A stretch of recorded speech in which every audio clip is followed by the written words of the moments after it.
ఎస్ఐతో పాటు రౌండ్స్కి ఏ ఎస్ఐ వెళ్లాలని రూల్ ఎక్కడా లేదు నాకు తెలిసినంత వరకు. ఏంటి నీకు చెప్పేది? డ్యూటీ చేస్తానంటావా చెయ్యనంటావా? బ్యాగ్ పెట్టేసి వస్తాను.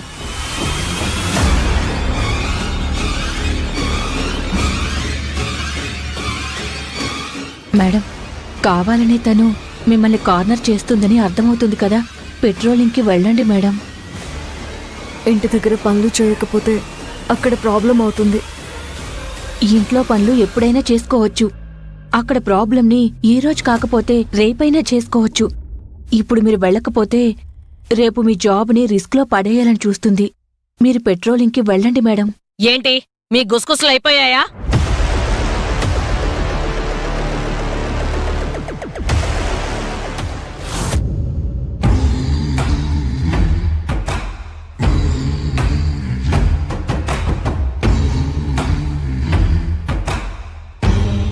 ఈ కాకి పిల్ల ఇంకా రాలేదు.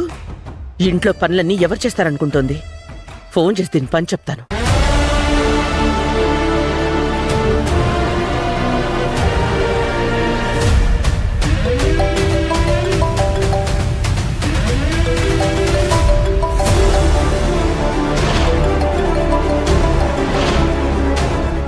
ఏసై ఫోన్ కట్ చేయి. డ్యూటీలో ఉన్నప్పుడు పర్సనల్ ఫోన్లు లిఫ్ట్ చేయకూడదు. కట్ చేయి.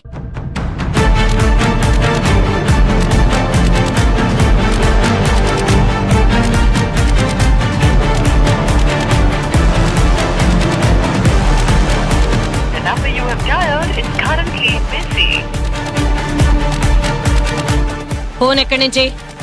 ఇంటి నుంచి మా అత్తయ్య గారు. సరే పదా.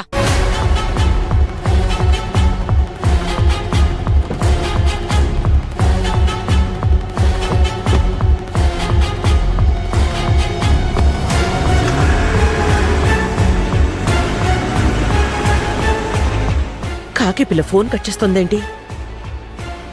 ఫోన్ కట్ చేయడం ఎందుకు? ఎక్కడుందో అదే విషయం ఫోన్లో చెప్పి ఫోన్ పెట్టేయచ్చుగా. రాని చెప్తాను. ఇంట్లో అన్ని పనులు కలిపి చేస్తానని చెప్పి ఇప్పుడు ఇంటికొస్తే పని చేయాల్సి వస్తుందనని ఎక్కడో తిరుగుతున్నట్టుంది. మణిమగారు, ఓహో, ఇక్కడ తమరొకరున్నారు కదా. మీ కూతురు గురించే నేననేది. మొత్తం వినే ఉంటావుగా.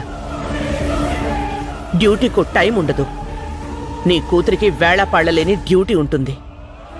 డ్యూటీ పట్టుకుని వేళ్లాడితే ఇక్కడ ఇంటి పని వంట పని ఎవరు చేస్తారు? నేను చేసి పెడతాను మణిమగారు. నువ్వా? బాగానే ఉంది.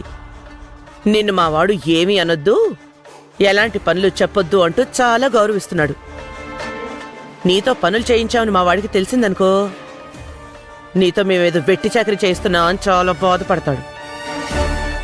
నువ్వేం చేయక్కర్లేదు. ఓ కాకి పిల్ల రావాలి, తానే చెయ్యాలి. అది కాదు మణిమగారు, ఏ నైట్ డ్యూటీ వేశారో ఏమో. ఒకవేళ ఇంకా ఇలాగే లేట్ అయితే? సరే, నువ్వంతగా చేస్తానంటున్నావు కాబట్టి చికెన్ కర్రీ చేసి సాంబార్ చెయ్యి. అలాగే తోటకూర పప్పు కూడా చెయ్యి. అలాగేనండి. ఆగమ్మా.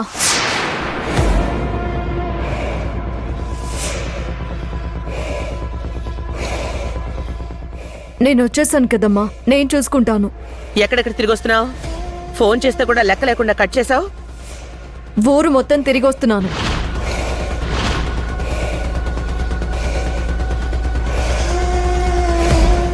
చూసావా అన్నపూర్ణ, నీ కూతురు పొగరు? ఊరు మొత్తం తిరిగి వస్తోందంట. మీరు అన్న పద్ధతి ఎలా ఉంది? కరెక్ట్గానే ఉందా? అయినా నేను చెప్పింది నిజమే. మా ఎస్ఐ గారితో కలిసి పాట్రోలింగ్కి వెళ్ళాము. అందుకే డ్యూటీలో ఉన్నప్పుడు మీరు ఫోన్ చేస్తున్నా కట్ చేశాను. అమ్మా, నువ్వు వెళ్ళి రెస్ట్ తీసుకోపో. అబ్బో, ఇప్పటి వరకు తీసుకునేది రెస్ట్ కాదా ఏంటి? మళ్ళీ ప్రత్యేకంగా రెస్ట్ తీసుకోవాలని చెప్తున్నావు. రెస్ట్ ఏమైనా నేను కావాలని అడిగానా? వద్దులేమ్మా, నేనొచ్చి నీకు పనిలో సహాయపడతాను. అమ్మ కూతుళ్ళ మాటలకేం తక్కువ లేదు. వెళ్ళి పని చూసుకోండి. వద్దమ్మా, నేను వచ్చేసాను కదా, నేను వంట చేస్తానులే. ఎందుకులేమ్మా, నువ్విప్పుడే వచ్చావు కదా, నువ్వు వెళ్ళి ఫ్రెష్ అయ్యిరా, నేను వంట చేస్తాను. నువ్వెళ్ళు.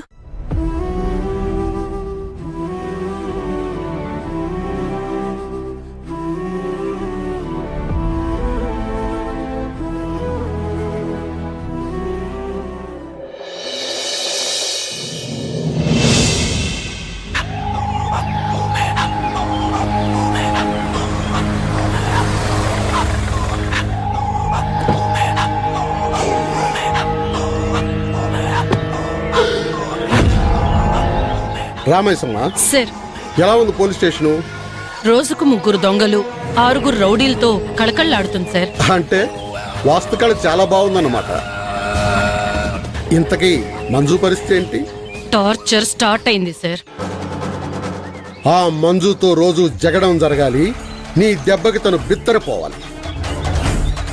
ఈ జాబు నేను చేయను బాబో అని చెప్పి పారిపోవాలి. హె, ఆ మైసమ్మ మనిషిని పట్టిందనుకో, దున్నపోతును బలివ్వాలి, పోతు రోజులు ఆట ఆడాలి. అలాగే ఈ మైసమ్మ దెబ్బకు కూడా ఆ మంజు గిలగిల్లాడిపోవాలి.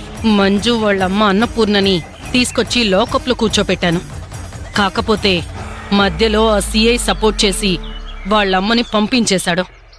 లేదంటే అప్పుడే ఆ మంజుకి కంట్లో నుంచి నీళ్లు కాదు, రక్తం కారేది మినిస్టర్ గారు. చూడు మైసమ్మ, నువ్వు ఒక విషయం గుర్తుంచుకో. ఆ పాత ఎస్ఐ గాడు మంచోడే, మనకు బాగా కావలసిన వాడే. కానీ వాడి వల్ల ఏ పని జరిగేది కాదు. అందుకే వాడిని ఇక్కడి నుంచి ట్రాన్స్ఫర్ చేయించి ఆ ప్లేస్లోకి నిన్ను తీసుకొచ్చాను. ఆ సిఐ గాడికి మంజుకి మధ్యలో రిలేషన్షిప్ చెడిపోయేలా చేయి. ఆ మంజు నేను ఈ ఉద్యోగం చేయలేనని ఇక్కడి నుంచి పారిపోవాలి. ఆ మంజు సిఐ కలిసి నన్ను చాలా టార్చర్ పెట్టారు తెలుసా. నన్నిక్కడికి మీరు ఏరి కోరి ట్రాన్స్ఫర్ చేయించుకున్నారు సార్. ఆ మాత్రం కృతజ్ఞత మీ మీద చూపించినా సార్? మిగతాదంతా నేను చూసుకుంటాను, మీరు ప్రశాంతంగా ఉండండి. ఆ సిఐ గాడిని చూడడం కాదు, వాణ్ణి తలుచుకుంటేనే నా మనసులో ప్రశాంతత కోల్పోతుంది. నువ్వు ఇప్పుడు ఈ మాట చెప్పాక నాకు కొంచెం ప్రశాంతంగా ఉంది మైసమ్మ. మిమ్మల్ని వెయిట్ చేయించినందుకు సారీ సార్. పొలిటీషియన్స్ పదవి కోసం చాలా కాలం వెయిట్ చేస్తుంటారు. అలాంటిది నీ కోసం ఈ కొద్దిసేపు వెయిట్ చేయలేనా? ఇంకో విషయం మైసమ్మ, నిన్ను నేనే ఇక్కడికి ట్రాన్స్ఫర్ చేయించానని ఎట్టి పరిస్థితుల్లో సత్యాకి తెలియకూడదు. అది నేను చూసుకుంటాను సార్, నన్ను నమ్మండి సార్. నేను చెప్పిన పని నువ్వు త్వరగా పూర్తి చేయి. త్వరలోనే నీకు సిఐగా ప్రమోషన్ ఇప్పిస్తాను. అలాగే ఆ సిఐ గాడికి యూనిఫామ్ ఊడదీసి ఇంటికి పంపిస్తాను. థ్యాంక్ యూ సార్, నేను వెళ్ళొస్తాను సార్.